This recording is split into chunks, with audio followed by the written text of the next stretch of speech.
Bom, então como eu falei, o livro, né, vai ser o livro do Evans. A ideia é que a gente estude o capítulo um, 2, 3 e 4. Talvez a gente não consiga fazer todo esse roteiro, né? Mas pelo menos o capítulo um, 2 e um pedaço do 3 a gente precisa cumprir, tá? E se a gente fizer até o 4 fica excelente.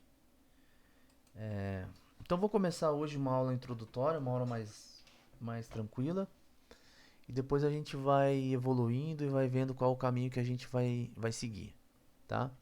É, todo o livro, eu vou seguir o livro bem de perto. Então tudo que eu fizer aqui tá no livro, tá? E é claro que nem tudo que está no livro eu vou fazer aqui, porque o livro ele é bem grande, né? Bem denso.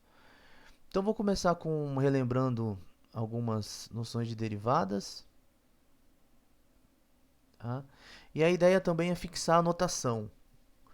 Então a única coisa que a gente precisa tomar cuidado é que a minha letra não ajuda muito e o livro U maiúsculo vai ser sempre para a gente um conjunto aberto do RN. A princípio só aberto, depois a gente pode considerar limitado, mas em princípio o conjunto aberto. Nesse primeiro momento em particular ele pode ser inclusive todo Rn, tá? E as funções que nós vamos considerar são U minúsculas, assim. Então às vezes vai confundir o meu U maiúsculo com o minúsculo, mas o contexto muitas vezes vai ficar claro do que nós estamos fazendo. Então as funções U desse Rn em R, tá? E alguns casos essa U vai ser do Rn mais 1 e nós vamos destacar esse 1 para ser o tempo. Mas depois eu destaco isso. Então vamos pegar um ponto aqui do Rn, x1 até xn. Então um ponto do Rn de U, né, que está contido em Rn, nós vamos chamar sempre de x. E as componentes desse ponto, x1 até xn. Tá? Então a função U aplicado nesse ponto x, que é x1 até xn, é um número real, é uma função real. E durante o curso eu vou usar a palavra suave com o seguinte sentido, né? O livro, suave para ele é infinitamente derivável. Tem quantas derivadas for preciso, quantas derivadas parciais for preciso e contínuas, tá? Aqui pra gente vai ser, na verdade o livro é sem infinito, tá? Pra gente vai ser isso que eu falei, vai ser diferenciável, suficientemente diferenciável. No sentido que se a gente estiver fazendo, então suficientemente diferenciável.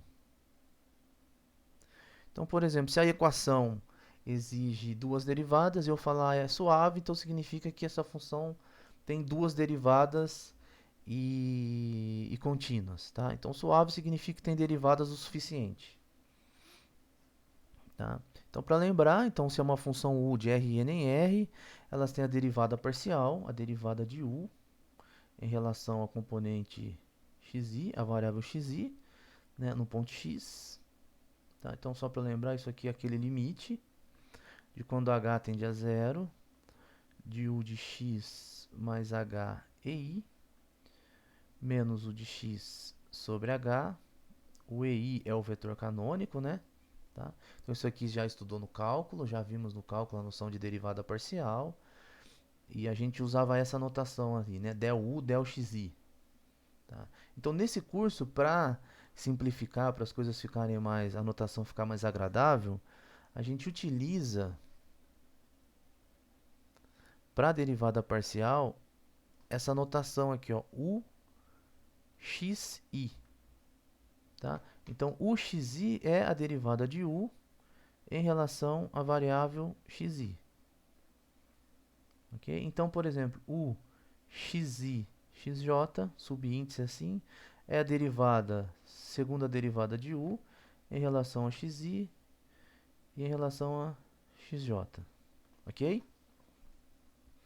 Então aqui cálculo, tá? Nós só vamos utilizar então essa notação uxi para a derivada parcial de u em relação a i.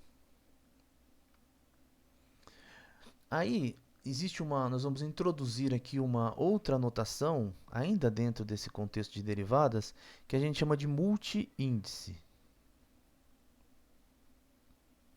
Então, um multiíndice é um vetor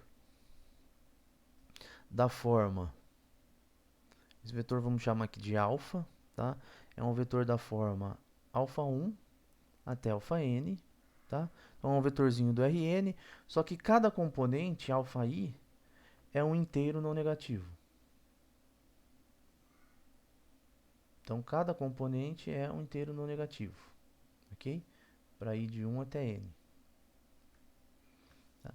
E a ordem desse multiíndice alfa, a gente denota como assim, ó, o módulo, né, como se fosse o módulo, nós vamos chamar a ordem, que é somar cada componente, alfa 1, alfa 2, até alfa n, como se fosse a norma da soma, tá? A ordem de alfa. E a gente vai introduzir a seguinte notação: a derivada de índice alfa da função u de x, ela vai ser a derivada de ordem alfa da função u das variáveis del x1 alfa 1, del x2 alfa 2 até del xn alfa n, tá? Ou seja, isso daqui de maneira, aí depois o livro no final do capítulo 1, ele propõe alguns exercícios, tá? E essa notação está no apêndice do livro. O livro do Evans, ele é muito bom, principalmente o apêndice. Então, no apêndice ele faz várias revisões, várias notações. Então, o apêndice, a gente aprende bastante com o apêndice. E relembra também as noções. Então, a princípio, isso pode parecer estranho, esse d alfa, tá? Mas o que interessa é isso daqui, ó. Se eu pegar um k inteiro, tá? Não negativo, tá? Então a gente vai definir d, assim, k de u de x como sendo o conjunto de todas as derivadas alfa com ordem k, tá? Ou seja, como é que você vai pensar dk de u de x? É todas as derivadas parciais que você pode fazer de ordem k, incluindo as mistas, tá?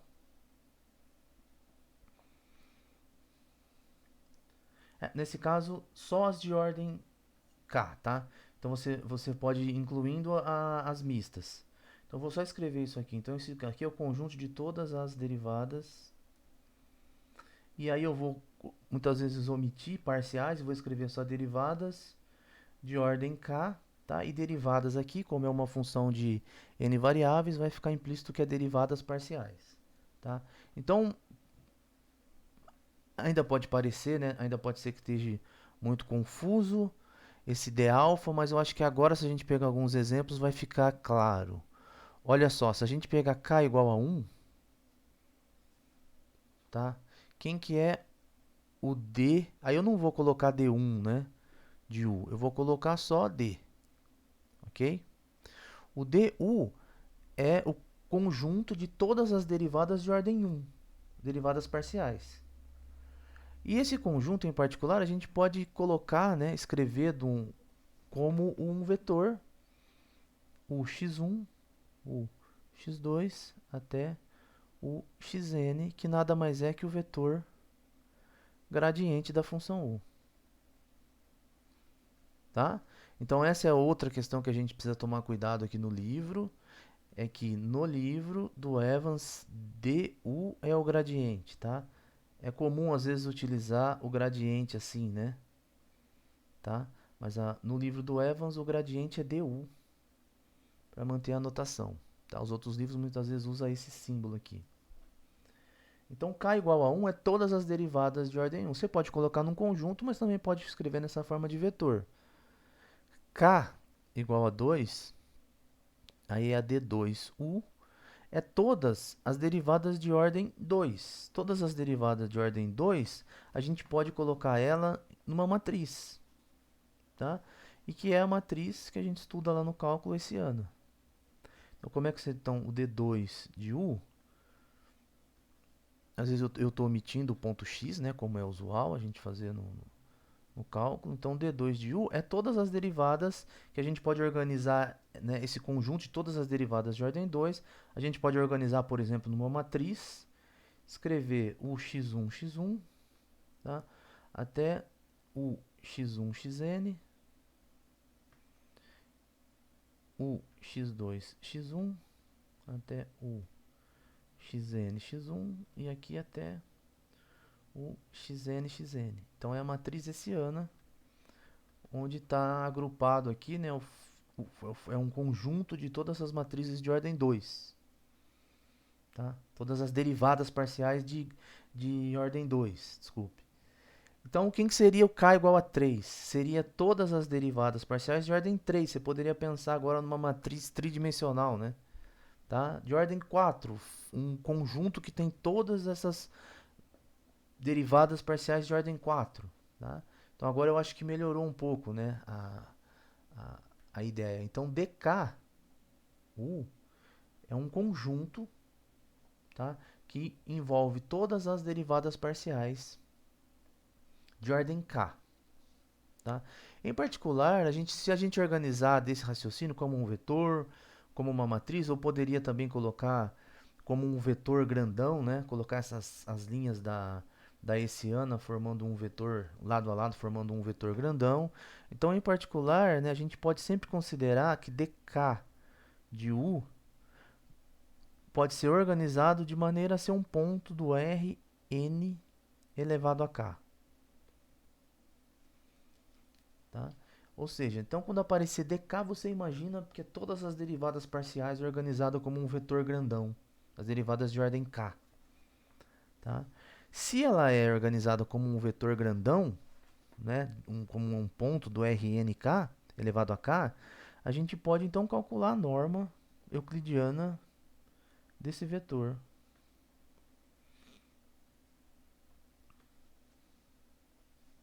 Vou tirar o x para a gente ganhar espaço na notação. Como sendo a norma euclidiana mesmo, tá? É a soma de todas essas derivadas, o módulo de cada uma dessas derivadas alfa, que tem ordem k, tá?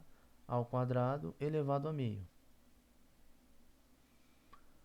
Okay? Então, por exemplo, né, a norma do du, do gradiente, é igual, vamos fazer então o x1 ao quadrado, mais o x2 ao quadrado, mais o xn ao quadrado, lembrando que o x1, o x2 e as derivadas parciais, tudo isso é elevado a meio.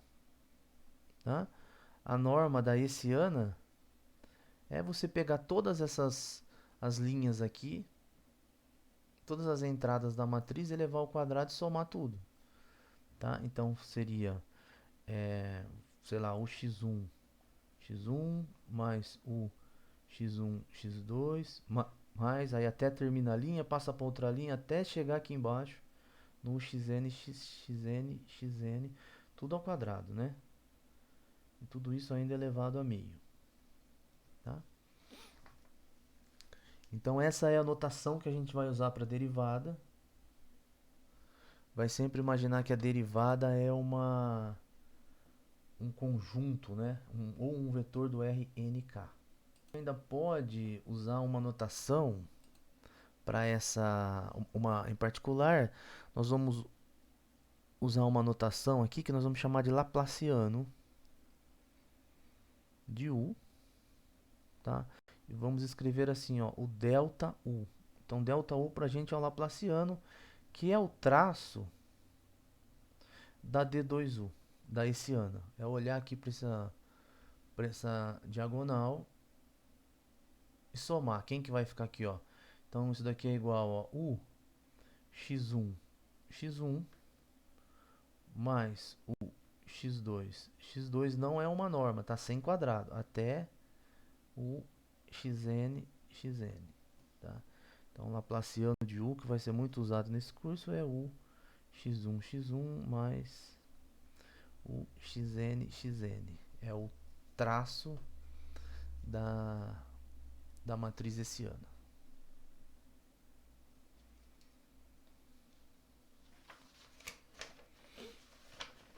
Bom, então uma vez que a gente tem essa noção de derivada, né? Como representar as derivadas parciais, a gente agora consegue definir, ainda de maneira um tanto quanto abstrata, o principal elemento desse curso, que é uma EDP, uma equação diferencial parcial. Então vamos definir aqui. Então uma EDP, uma equação diferencial parcial, é uma expressão da forma, olha só, uma f grandona que vai envolver uma função que vai envolver todas as derivadas parciais da função u mais a função u mais a variável x. Então uma relação, uma expressão, uma função que envolve então as derivadas de ordem k de u no ponto x, as derivadas de ordem k menos 1 no ponto x e assim vai, né? Até o gradiente de u, até a função u e a variável x, tudo isso igual a zero.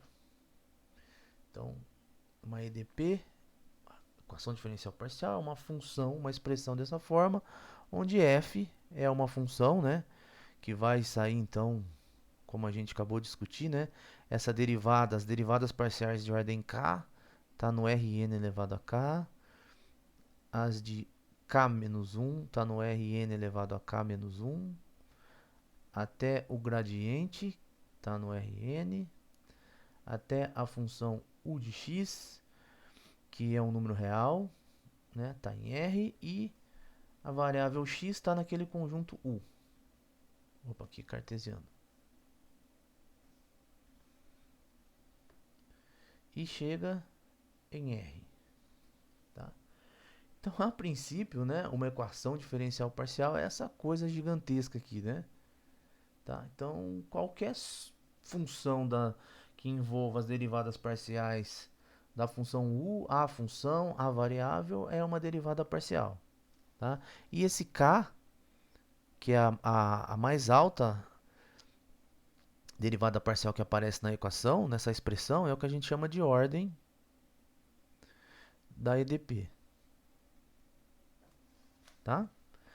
É claro que dessa forma como está escrita, né, uma equação diferencial parcial pode ser bem estranha, né? Pode ter coisas bem malucas aí. Na prática, essa f grandona que aparece vai ser bem reduzida. Por exemplo, vai ser uma função linear. E esse k, essa ordem, geralmente é a ordem 2. Então, ainda tem muita coisa para se fazer com equações diferenciais só nesse contexto, tá? Com k igual a 2. Bom, então vamos melhorar um pouquinho essa cara de uma EDP, né? Trazer para coisas que a gente de fato vai trabalhar, que é, por exemplo, quando ela é linear.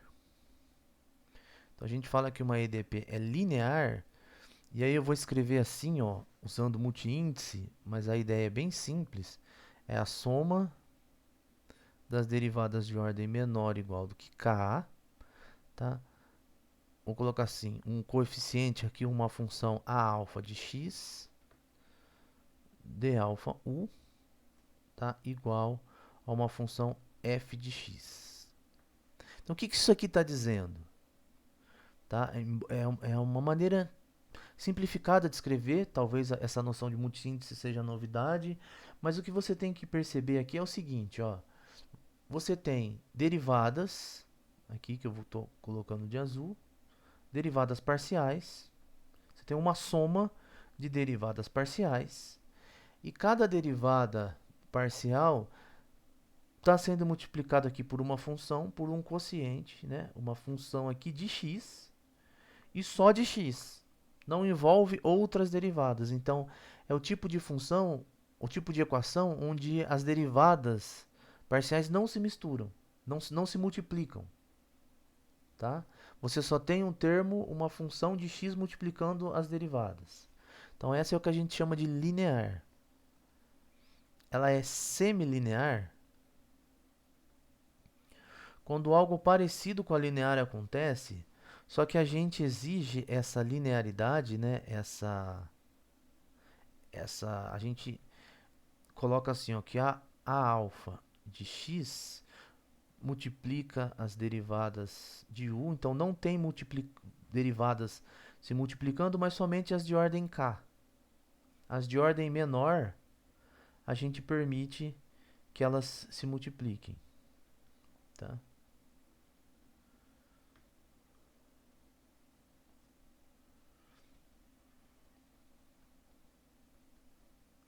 Já vou fazer já alguns exemplos, tá? Ela é quase linear quando eu permito que as derivadas de ordem k, as mais altas derivadas, se multipliquem. Só que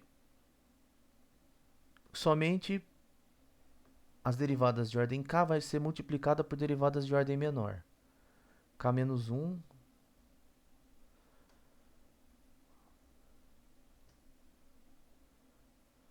Já vou explicar um pouco melhor essas questões. E aí depois as de ordem menor pode se multiplicar no caso da quase linear. Ok? E totalmente não linear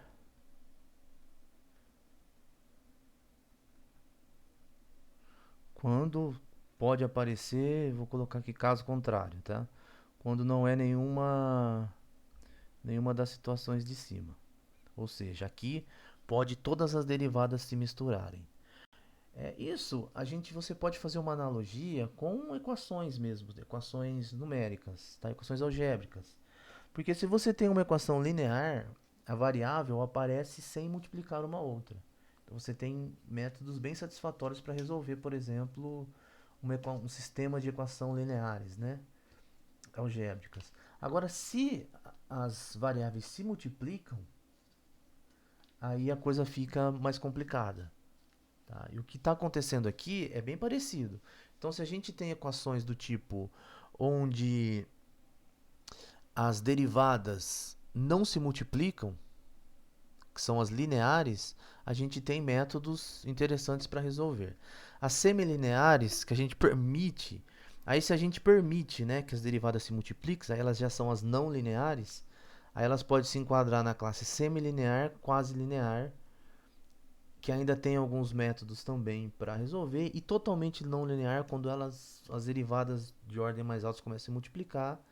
Aí métodos para resolver isso são métodos mais específicos que vai depender muito de cada problema que está estudando. Tá? Então, nesse curso, a ideia é olhar para esse primeiro caso, que são as lineares, que é onde a gente consegue, a princípio, fazer bastante coisa, resolver, discutir, fazer representação de soluções. Então, basicamente, a gente vai estudar nesse curso equações diferenciais parciais onde as derivadas não se multiplicam. Tá?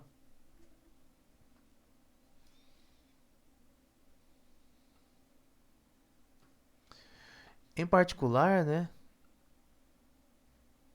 nós estamos interessados nesse curso em três equações lineares, três EDPs. Nós vamos estudar cada uma em detalhe. E o porquê de estudar cada uma em detalhes é porque elas são protótipos para outras equações que se comportam, né? Na verdade, elas são protótipos de classes de equações diferenciais, parciais, que as equações que estão nessa mesma classe se comportam parecidas com elas. Quem são elas? Então, essas são todas lineares. E a primeira delas é a equação de Laplace. Equação da forma Laplaciano de U igual a F. Tá? Então, nós já vimos, né, o Laplaciano de U é o x1 mais o x2 até o xn. Então, você viu, ó, essa soma que apareceu aqui, ó, soma das derivadas, tá? Então, é o que está acontecendo aqui, ó, você está somando as derivadas parciais, nesse caso de ordem 2, tá? x1, x2, x2, tá? O outro modelo de equação que nós vamos estudar é a equação do calor. Que são as equações do tipo o T menos Laplaciano de U igual a F.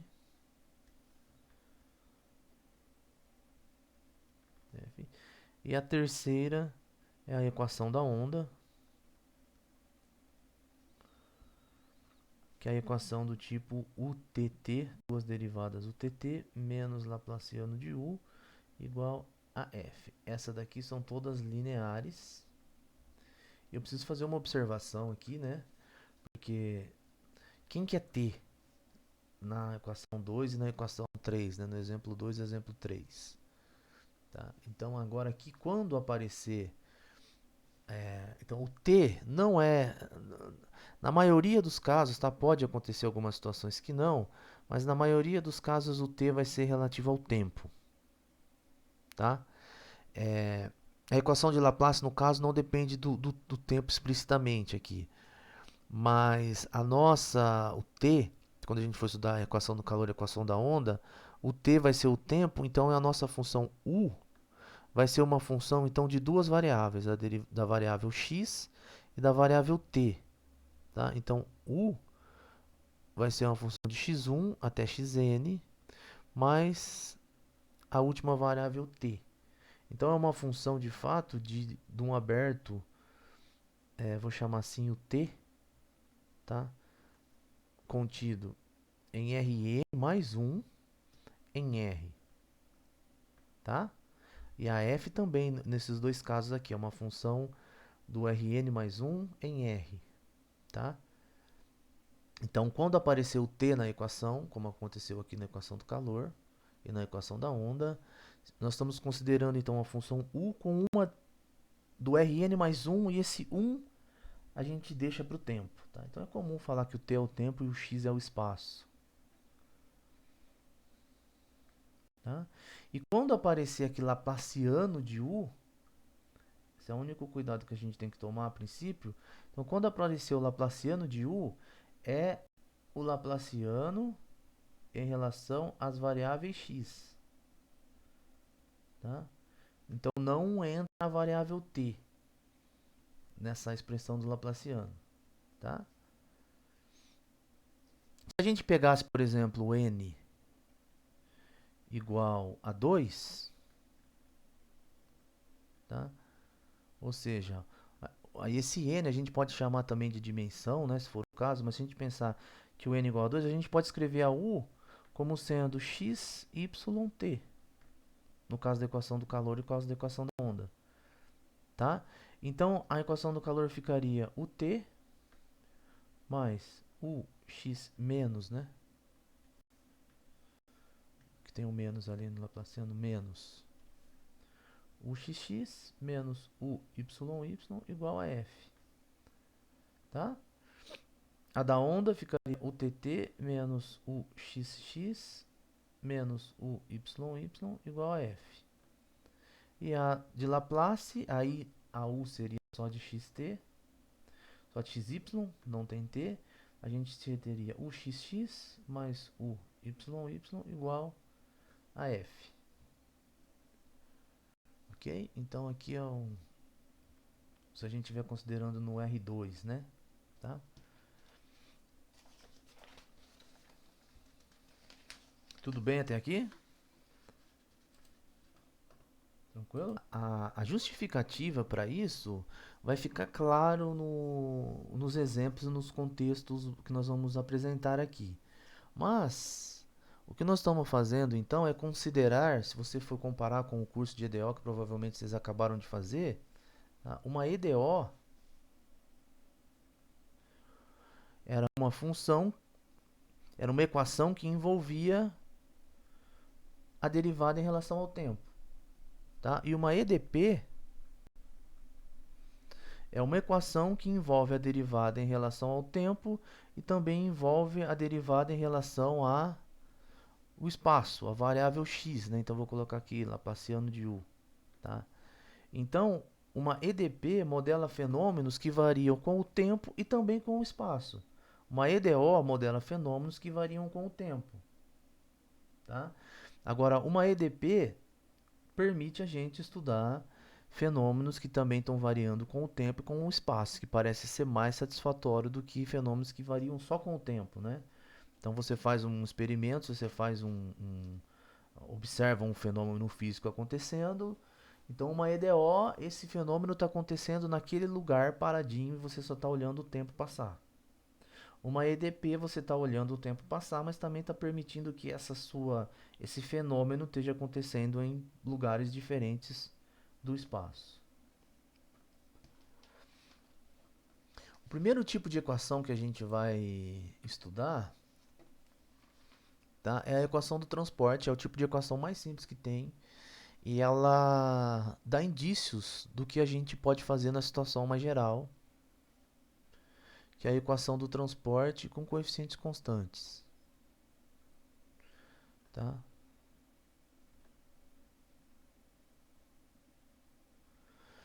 É uma equação do tipo, então vou começar vou apresentar a equação, a princípio só a equação, vamos analisar ela, depois a gente vê o que a gente precisa para ter algo mais satisfatório. Então, por exemplo, vou considerar uma equação do tipo UT mais B gradiente de U igual a zero em Rn cartesiano zero infinito. Então, toda vez que aparece uma equação, uma EDP, algumas informações dadas e através dessas informações a gente precisa ler essa equação e entender aonde que as coisas estão acontecendo, né? Por exemplo, aqui a informação que é dada é que B é um vetor B1 até Bn, tá? E a gente agora interpreta essa equação, essa igualdade. Interpreta como? Olha só. O U, nós temos aqui o T aparecendo. E temos aqui o DU. Conforme a gente discutiu, então, o U vai ser uma função de x e t, porque está aparecendo a derivada em relação a t aqui na equação, né? Tá?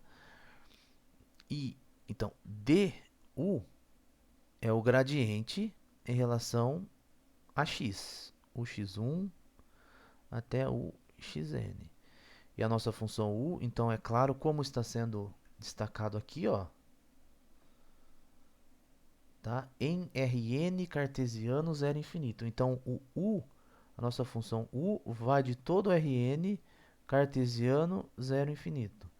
Então, o x é um ponto do Rn, o t é um ponto do intervalo zero infinito e vai morrer na reta, o xt, tá?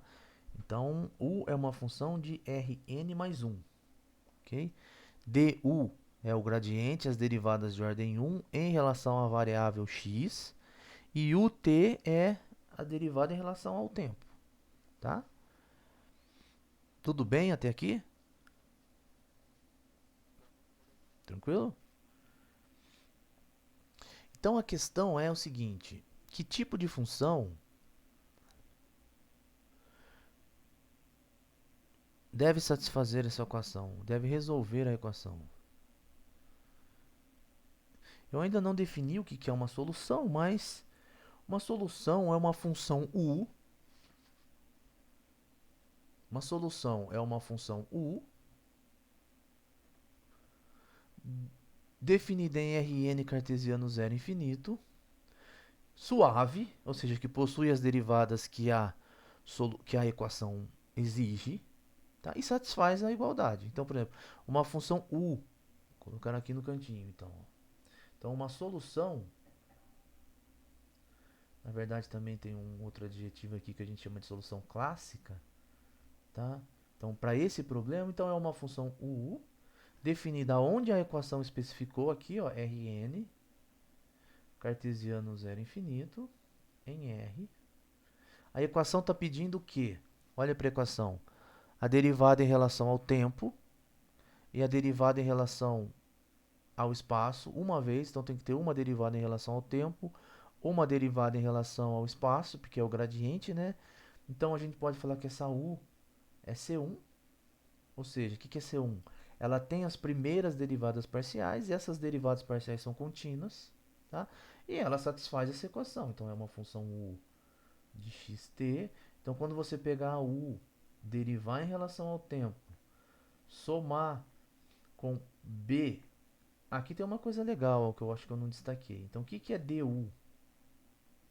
Du, como a gente discutiu aqui, é o gradiente. O gradiente aqui nós estamos entendendo como um vetor, né? Que envolve as derivadas parciais, o x1 até o xn. Então, esse b, como foi dado para a gente, ele é um vetor também de x1 até xn.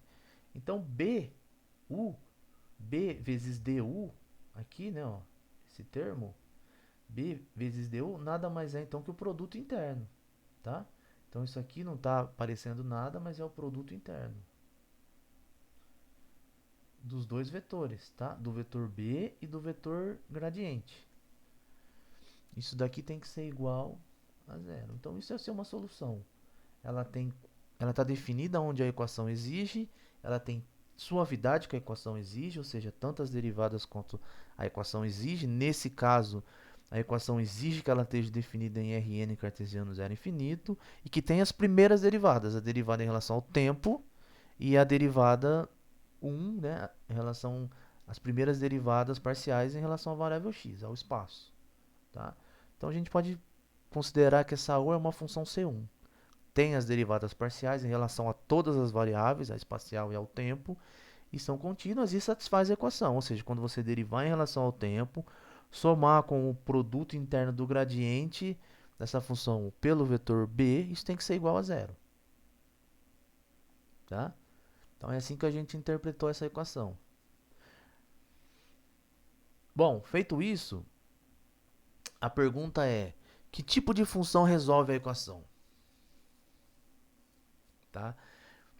Então, agora aqui, o que a gente faz é o que nós vamos fazer bastante durante o curso, que é o seguinte: que tipo de função resolve isso? Então, a gente faz uma espécie de argumento informal, que é o seguinte: eu suponho então que existe uma função u suave o suficiente que resolva a equação. Então, vamos fazer isso. Eu suponha que exista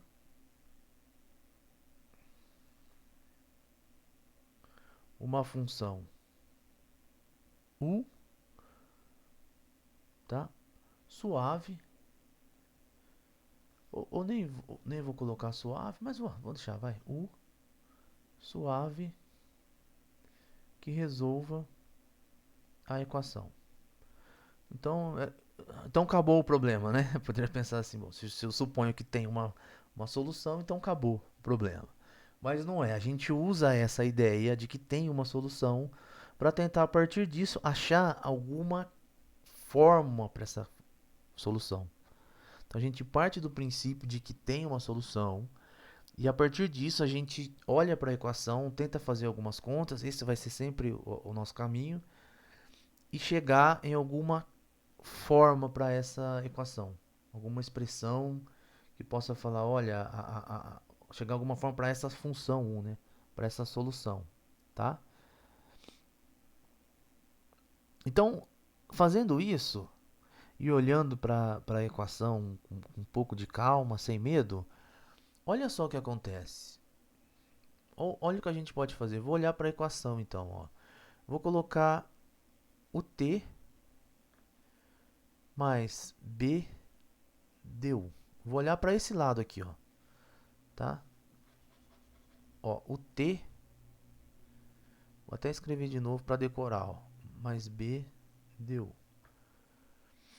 Então isso daqui a gente já está familiarizado agora que isso então é a derivada da u em relação a t mais o vetor b1 até bn. Vou colocar aqui, né, um pontinho assim para falar que é o produto interno, o gradiente, o x1 até o xn. É a mesma equação, eu só escrevi desse jeito aqui. Eu ainda posso pegar aqui e fazer o seguinte. Eu posso ainda escrever dessa forma, ó, B1 até Bn, produto interno com o x1 até o xn. Eu vou só escrever o t para o lado de cá, tá? Eu vou escrever aqui o t, mas eu acho que ninguém vai ficar bravo se eu escrever 1 vezes o t, né?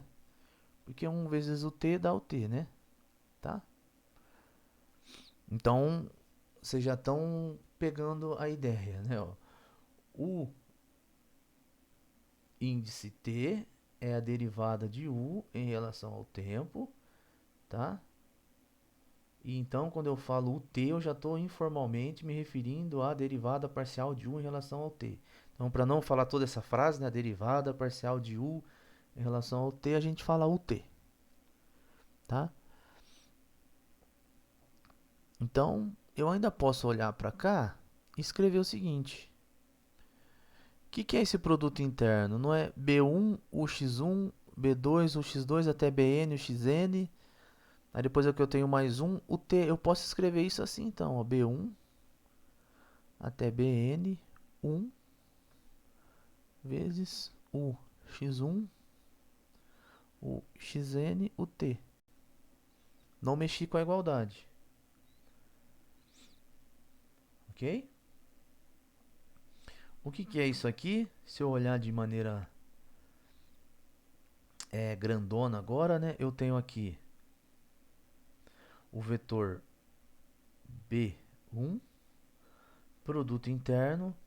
Aqui eu posso usar a notação assim, ó, gradiente de xt, u. Só uma notação, porque o gradiente a gente está usando du, né, e está falando que é as derivadas parciais espaciais só, né, x1 até xn.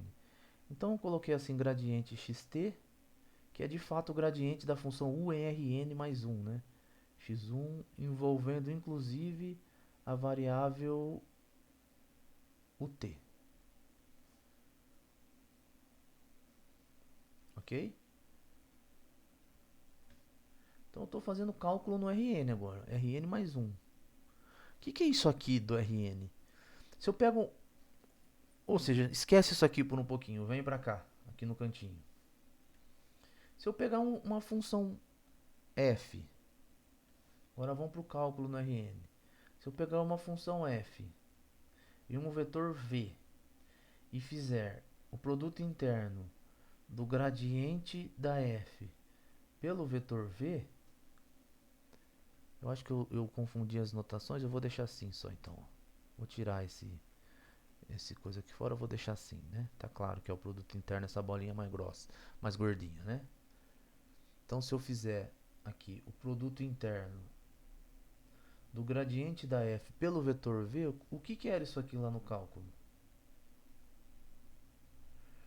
Eu calculava, faço o gradiente da função f, produto interno com o vetor v do Rn. Isso era a derivada direcional, né, da função f na direção do vetor v. O que é a derivada direcional? Então você vai lá no Rn, é uma generalização da derivada parcial, né? Então você pega um vetor v e você vai calcular a derivada da função f, mas nessa direção do vetor v. É o que está acontecendo aqui, ó. Você tem o vetor b1 e o gradiente da função u. Então isso daqui é igual a derivada direcional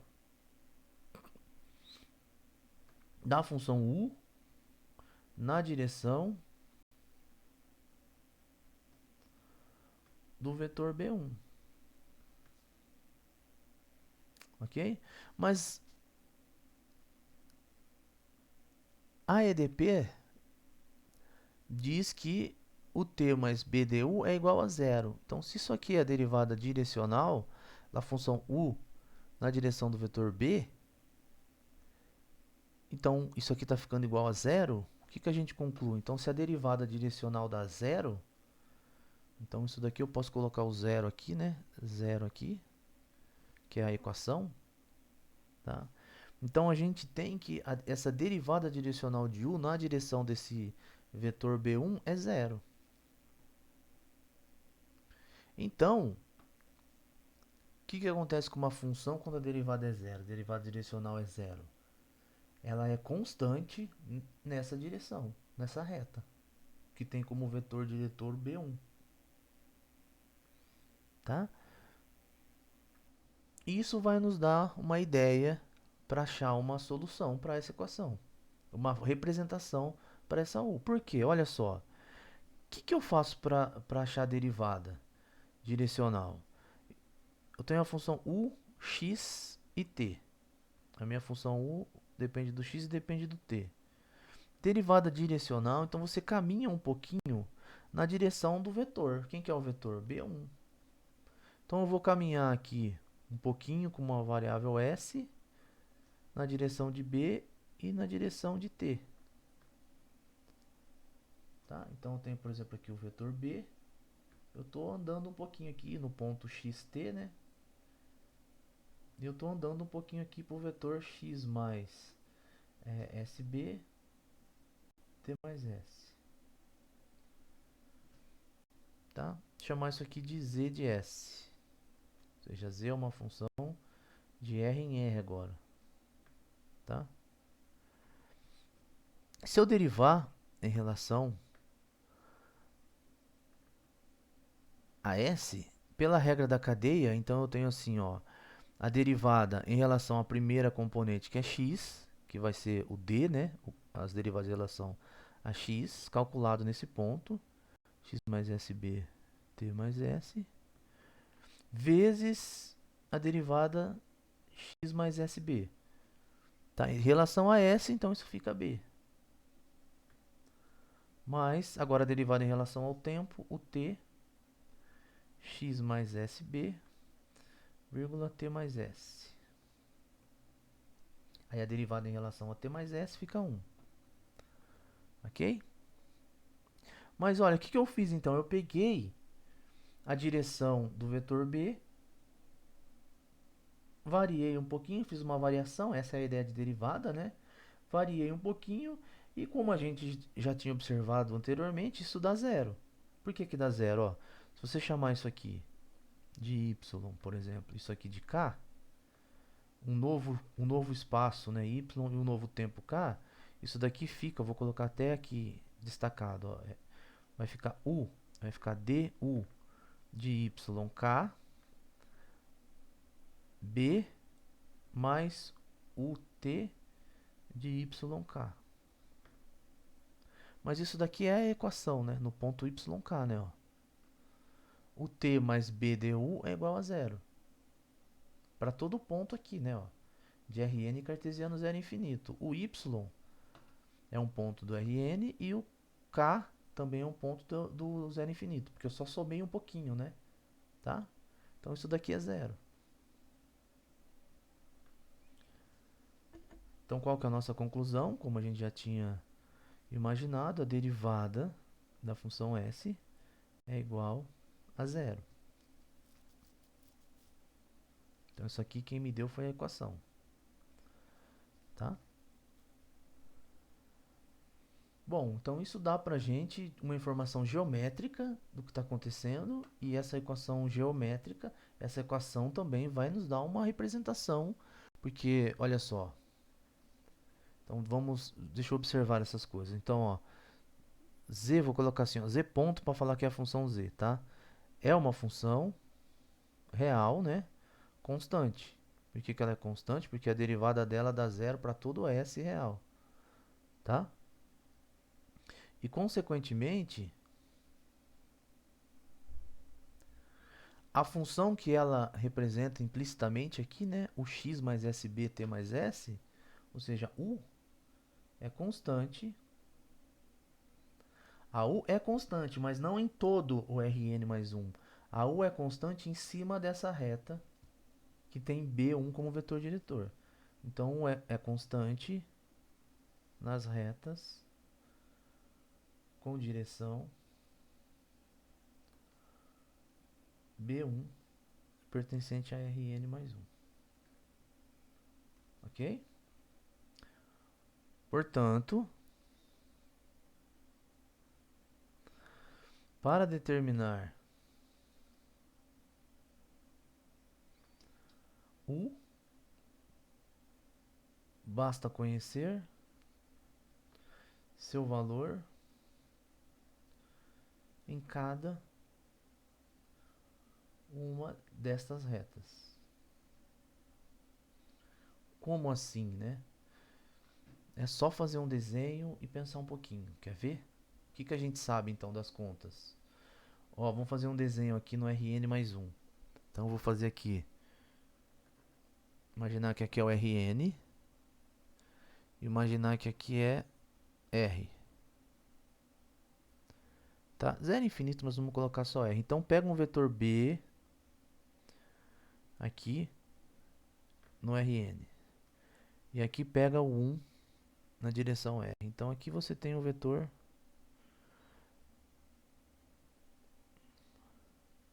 B1.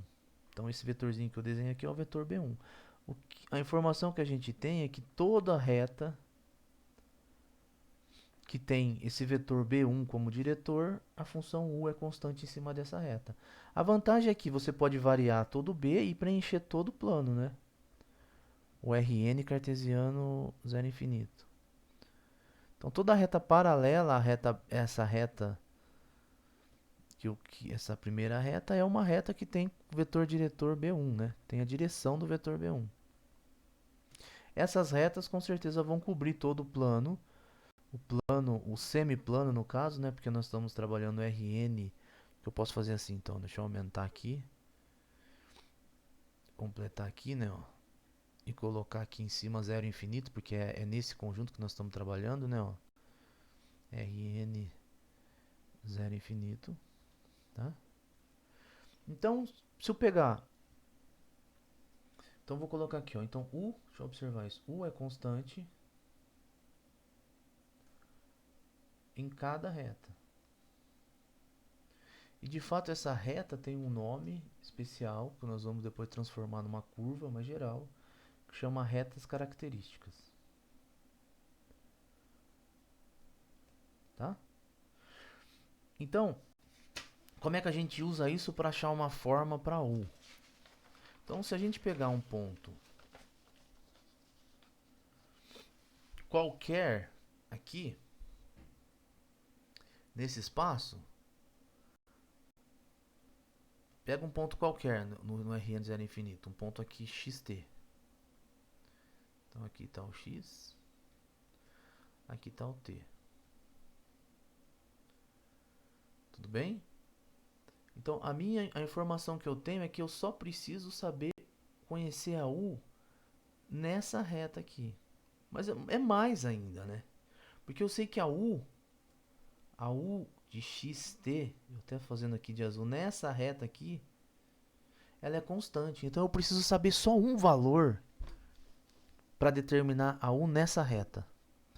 Nessa reta azulzinha.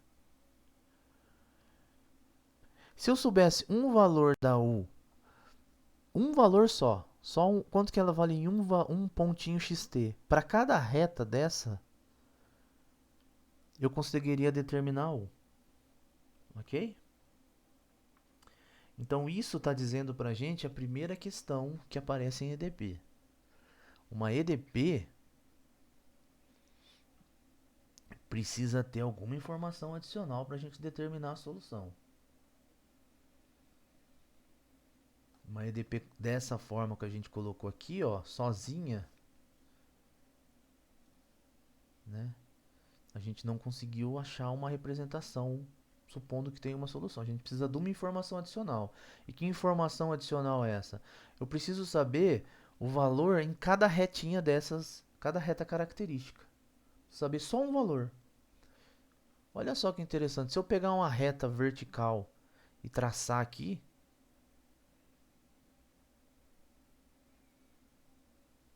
cortando todas essas retas e atribuir, falar, olha, eu sei o valor da U em cada uma dessas retas, então eu conseguiria determinar a U em todo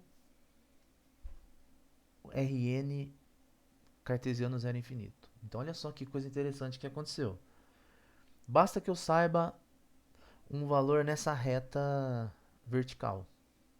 Em particular poderia ser o próprio eixo aqui, né? tá? Então isso é o problema que a gente vai destacar agora aqui. Uma EDP precisa trazer uma informação adicional, que é o que a gente vai chamar de problema de valor inicial. Ou seja, eu preciso, além da EDP, primeira conclusão que a gente tira aqui, né? Além da EDP, essa equação é chamada equação do transporte, tá?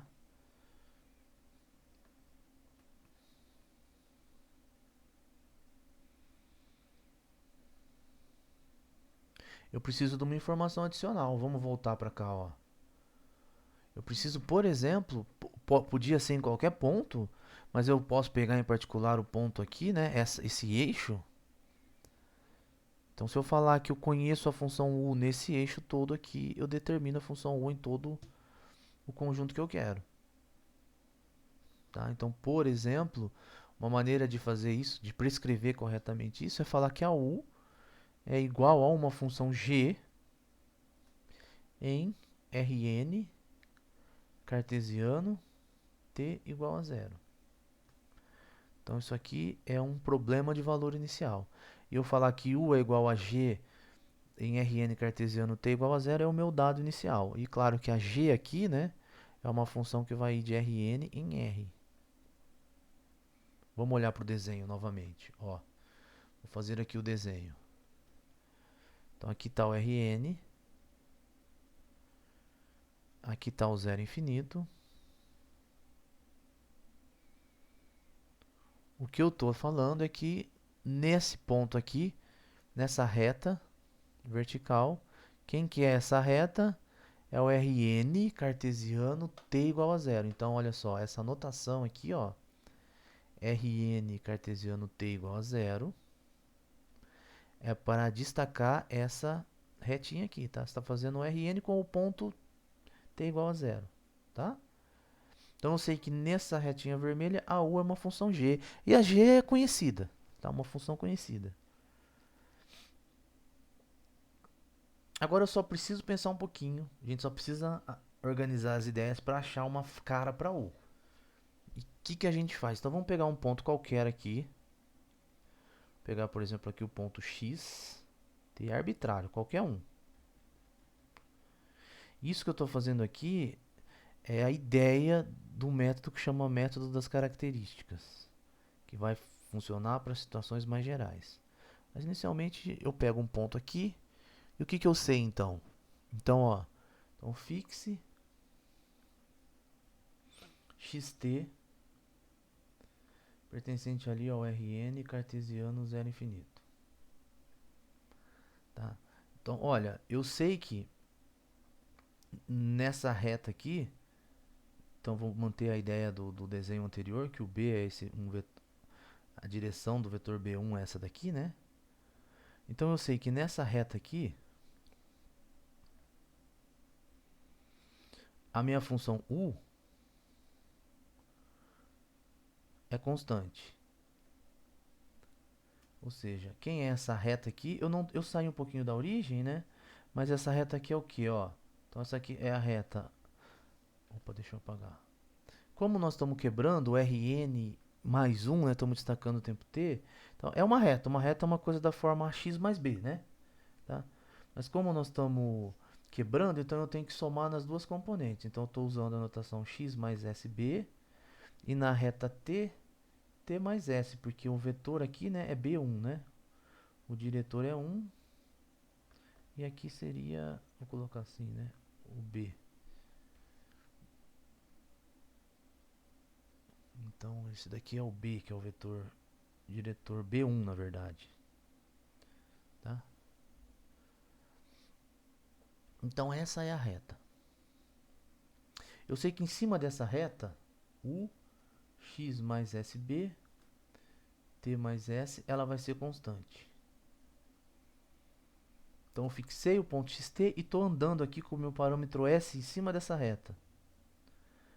Então eu sei que aqui em cima ela vai ser constante. Então basta que eu saiba um valor da função u. E eu sei aonde o valor? Eu sei aqui, né?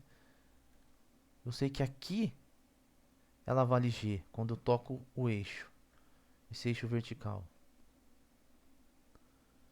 Quando que essa reta toca o eixo vertical? Essa reta aqui, ó, x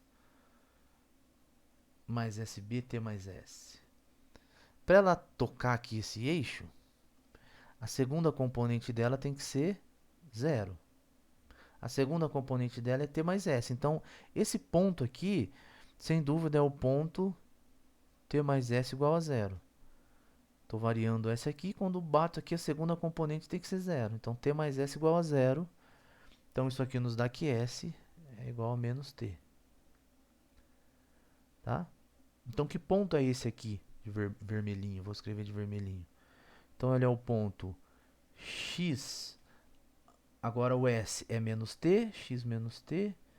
E T mais menos T é zero. X menos T B, vírgula, zero. Pode falar, fica à vontade.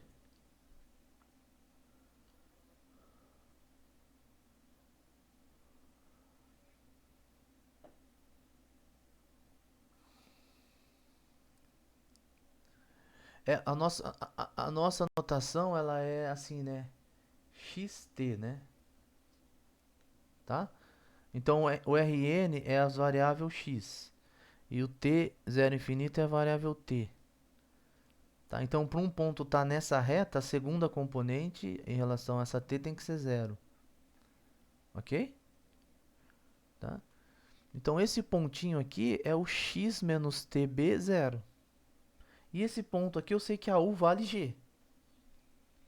G desse ponto, né? Ou seja, eu sei que, então, aqui, se a gente fizer, ó, então a gente sabe, vamos voltar para S igual a menos T, a gente obtém aqui que U de X menos TB, zero, é igual a esse ponto aqui, que nesse ponto, pela condição inicial, ela coincide com a G.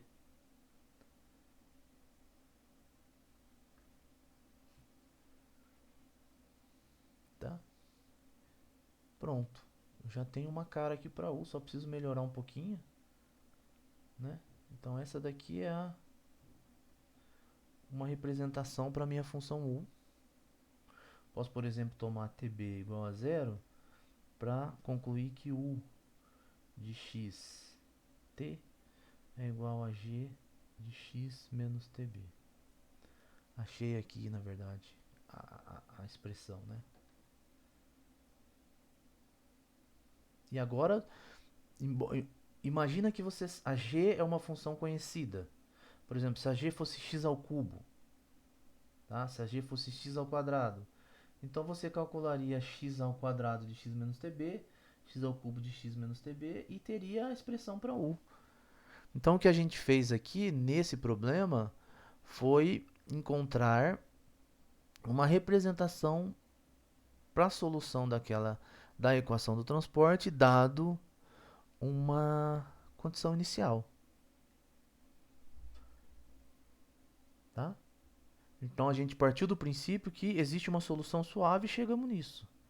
Agora, se você supor que a G tem uma suavidade suficientemente aqui para você derivar isso aqui em relação a T e depois derivar em relação a X, você vai ver que isso daqui também satisfaz aquela equação, inclusive a condição inicial.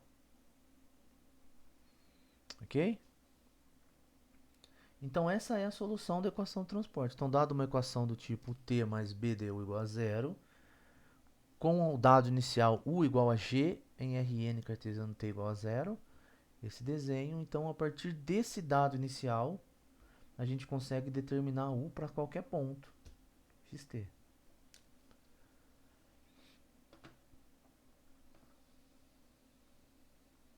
Então, tá aí a solução da equação de transporte. Podemos avançar um pouquinho mais ainda para o problema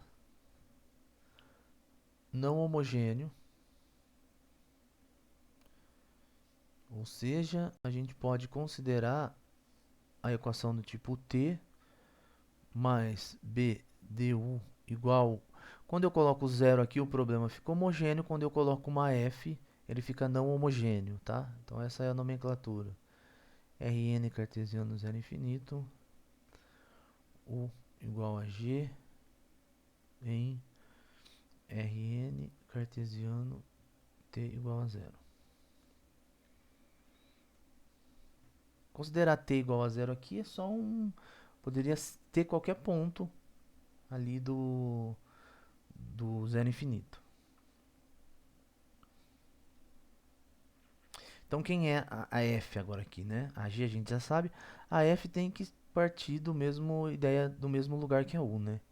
Rn cartesiano zero infinito em R. Tá? Qual que é a diferença só agora? A ideia é a mesma ideia. Pega um ponto, nós vamos ter as curvas características. A única diferença agora é que na representação, quando a gente define z, o que está acontecendo agora é que ó, o z de S era u de x mais sb, tb. Nós estamos andando t mais s. Estamos andando um pouquinho nessa direção do vetor b1. A única diferença agora é que quando a gente derivar, não vai ser necessariamente constante em cima dessa curva, mas vai ser, ó.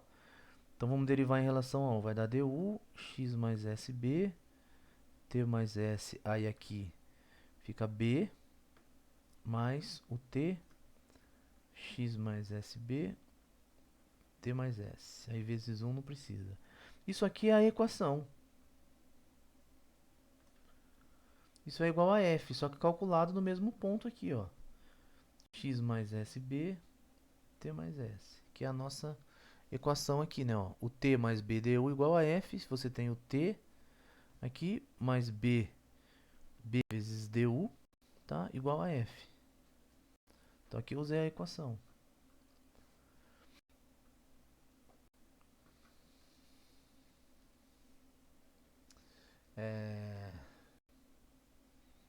Então, olha só, nós transformamos aqui numa EDO o problema. No outro caso também acabou dando uma EDO, mas como era uma EDO igual a zero, né?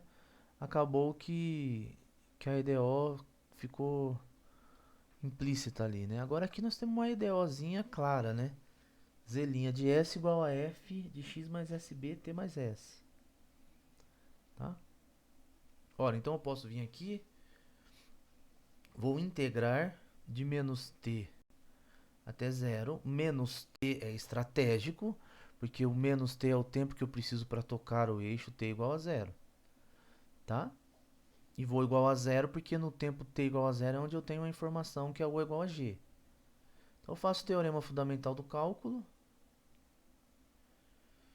Menos T a zero da f de x mais s. Integro em relação a s, né?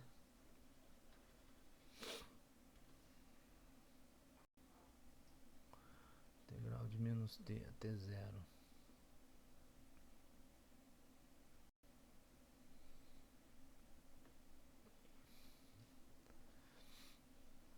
Só integrei de menos t até zero. Agora do lado de cá eu uso o teorema fundamental do cálculo para escrever z de zero menos z de menos t igual a integral de menos t até zero fx mais sb t mais s ds. Tá? Agora olha aqui. Expressão da z. A z no ponto zero, quando s igual a zero, me dá o xt. A z no ponto menos t vai me dar u de x menos b, vírgula zero. U de x menos b, zero. X menos tb, vírgula zero, é o ponto aqui, ó. E nesse ponto eu sei que ela é igual a g, que é o meu dado inicial. Então aqui eu tenho, isso aqui vai ficar a u. Vou colocar de novo, vai, u de x menos tb, vírgula zero, igual a integral de menos t, zero, f de x mais sb, ds. Só que eu sei que nesse ponto aqui eu tô no eixo, né? Eu tô com a segunda coordenada zero, eu tô naquele eixo vertical, que é igual a g. Então eu posso escrever u de xt, igual, tá menos aqui, eu já vou passar para lá, g de x menos tb, mais a integral. Posso escrever aqui 0t, mas fazer assim, né? X mais S menos TB e S. Fiz uma mudança de variável só para tirar o menos aqui de baixo. Qual que é a mudança que eu fiz? Então, eu peguei e eu chamei o S menos T de S. Teria que ser uma outra variável, depois voltou para S. Vocês entenderam, né? Vou colocar um S2. Tá? Então, o que eu cheguei aqui? O que nós concluímos? A G é dada, o dado inicial. A F é o termo não homogêneo, que aparece aqui. Então, se U é solução desse problema não homogêneo, ela tem uma expressão dessa forma aqui. Achamos uma representação para a solução da equação do transporte não homogêneo. Então, se a G e a F é conhecida, uma solução é dada por essa expressão.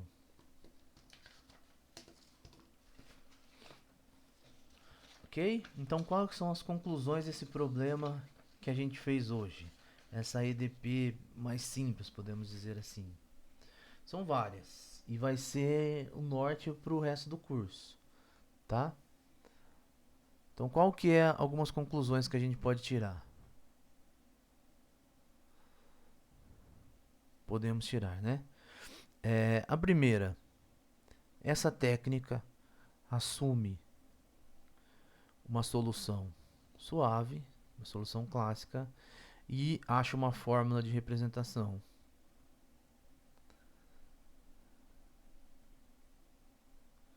E é claro que se você assumir G e F com alguma suavidade, você derivar isso aqui, você vai em T, em derivar em relação a X, acha o gradiente, multiplica por B e soma, você vai ver que você vai obter a F, você recupera a solução, tá? E aí tem umas questões ainda mais interessantes que você vê que você pode ter menos regularidade que você precisa a princípio, menos suavidade. Mas a ideia de assumir que tem uma solução e achar uma forma de representação é uma técnica interessante pro curso, porque uma vez que a gente acha essa forma de representação, achamos aqui duas, né, para o problema não homogêneo, essa daqui, e para o problema não homogêneo, para o problema homogêneo, essa daqui, e para o problema não homogêneo, essa daqui, a gente vê que se a F e a G são, digamos assim, suaves o suficiente, se as funções dadas são boas o suficiente, essa fórmula é uma solução da equação. Então a gente acha uma solução, tá? Outra coisa que a gente viu que foi interessante, que a gente acabou transformando numa EDO, né? Fez uma derivação usando aquela Z e depois achamos essa EDO para resolver a EDP. Nesse caso eu não resolvi a EDO aqui, né? Resolver a EDO aqui significa resolver essa integral aqui, né? Você integrou aqui, só que a gente não sabe quem é a F. Se a F for integrável nesse espaço aqui, a gente acha uma expressão explícita para essa função, para essa integral, tá? E a outra conclusão que a gente pode tirar é que EDP, equação diferencial parcial sozinha, às vezes não dá para fazer muita coisa. A gente precisa acrescentar alguma condição inicial. Depois nós também vamos ver que existem as condições de fronteira para que a gente tenha um problema que a gente possa trabalhar com ele. Em que sentido? Que é o objetivo, né? Que é o que a gente quer fazer nas outras situações mais gerais, então garantir que existe uma solução. Foi o que a gente fez esse problema, né?